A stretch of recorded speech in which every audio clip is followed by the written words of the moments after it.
Thanks for tuning in to the Down and Dirty Radio Show, available live online, in syndication on networks across the U.S., and available internationally on the American Forces Network.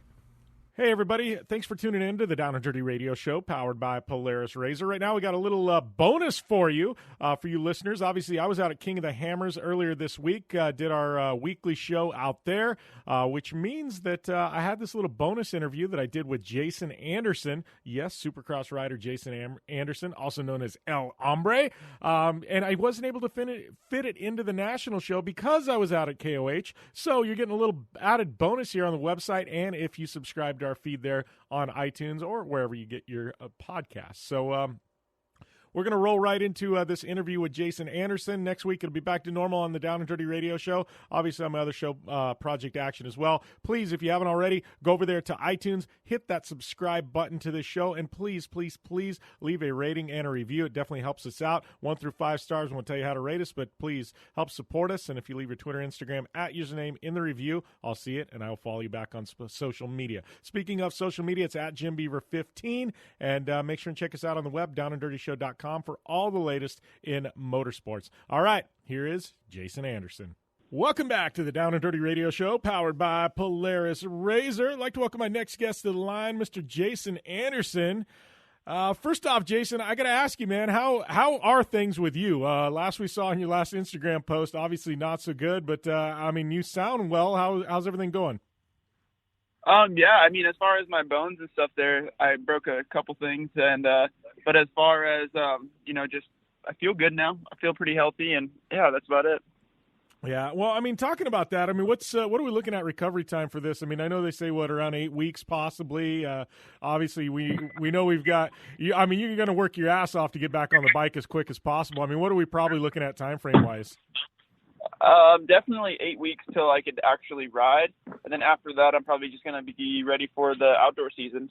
Okay, so at this point, you just kind of Supercross on the back burner. It's like, all right, let's concentrate on taking an outdoor championship. Yep, exactly. So, well, talking about that, I mean, heading into this year, obviously coming off the big 2018 championship, I mean, you guys as a whole, you guys had to been, coming into this year with some really, really high expectations. And I know you've said you felt like you guys kind of, you weren't right there out of the box. I mean, as far as the team goes, obviously you guys, have a first-class operation there. I mean, looking at, 2019, I mean, how do you feel like the team is, though, as a whole? I think the team's good. It's, I've been with them forever, so I don't really know much different. But everything is going good, and yeah, a lot of it is just trying to, get the pieces of the puzzle together and get it figured out to do it year in and year out. And I was able to do pretty good last year, but wasn't able to pull it off this year. But we'll keep working forward towards it and see how it goes. Yeah. Well, going back, looking at 2018, man, I mean, because you're one of those guys. You were successful on 250s, but I feel like you as a rider, man, for some odd reason, you hit the 450 bike, and I felt like it just worked for you because right away, I mean, you were out swinging. I mean, you're finally able to put it all together last year. I mean, and you were close a couple times, but I mean, what was so special about last year? What do you think made things actually tick and finally fall into place for you guys? Yeah, I don't think I rode much different last year. I think the biggest thing last year was just the fact that I put my head down and was up there for the battle every weekend. It wasn't like I was, having 10th place weekends and then first place weekends. I was up there ready to battle and be on the podium every weekend. So I think that was one of the bigger parts of it. Yeah. Well, I've talked to a lot of riders, and there's guys like you'd said, they go out and they can take wins, and then they fall off on the bad weekends. They're just kind of unheard of, and then on the good weekends, they're first or second. And I know to take a championship, you still got to have your share of wins, but is it tough to find that consistency where you're just always around the podium hunt? I mean, I got to feel there's a handful of guys that we know are going to be up there, but still, man, there's some really good riders in Supercross, and it's really easy to fall out of the top 10. Oh, yeah, 100%. I think it's super hard or super easy, because everyone's going so fast all the way up the roster. So it's crazy. It's a high level of racing right now, but I guess it makes it interesting. You don't really know what's going to happen from weekend to weekend. Yeah, well, and you as a rider, I mean, that's got to have you excited. Riders like competition, and everybody goes, oh, isn't it better when so-and-so doesn't show up and you can go and win? And, like, to me, I mean, I race trophy trucks, and it's like, dude, I want the best of the best there when I'm going to show up, and it's like, I feel like you as a rider, like, when you take a win and everybody's there in the field, doesn't it feel that much better? Yeah, it does. That is the truth, for sure. So here's a question for you, though. Obviously, you made the transition from 250s to 450s a few years back. I want to talk about that transition because, you knew what it took to win a championship on a 250. I mean, what was the biggest changing point for you? Because we've seen riders where they make the move to the bigger bike and they struggle. You didn't. It didn't seem like you had those struggles. I mean, that 450 worked for you. I mean, how was that transition for you? Because to me, it seemed pretty seamless and easy. Whereas some of the riders we've seen, like, man, it takes them a little while to get up to speed. Yeah, I mean, it definitely took me a good little bit, just for the fact of the bike being heavier, and you kind of got to respect the power a little bit more. But I think I'm a bigger guy, so I kind of struggled a little bit on the 250 as far as getting all the power out of it. But I feel like I've gotten, I think that's the biggest reason why I really did have a hard time in the 250 class was just because I felt like I was big, and I felt like I was racing guys that were a lot smaller than me, and they were able to, kind of fit the bike a little bit better. Yeah, well, looking at things now, like, obviously you've got a great team around you. Like you said, you've been with the same team for a long time. You guys know each other. You know how things work. I mean, you've got stability, and I think that's one of the big things. You talk to anybody, and, talking to Barsha earlier this year, he's like, I got some stability now. And you as a rider, having that stability, having that support system, man, that's got to go a long way, knowing year after year, these guys, they're going to have your back. You've got a ride, so it's like you're able to go and put in the work on your end and not worry about kind of the business side of things. Has that made a big difference, you think, in your career?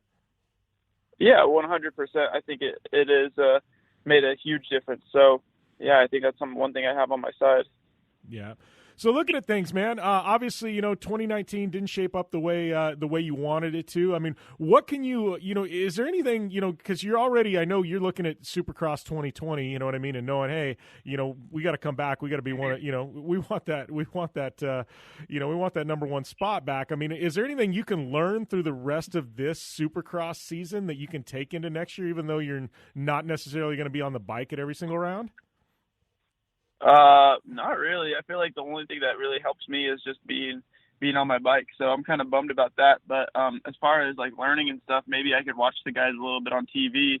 But yeah, I mean, that's really it. Just watching them on TV, seeing what they do a little different here or there. But at the same time, it's not like too much rocket science, so we're just trying to, put our heads down and just be better and see if we could, do that when we come back riding.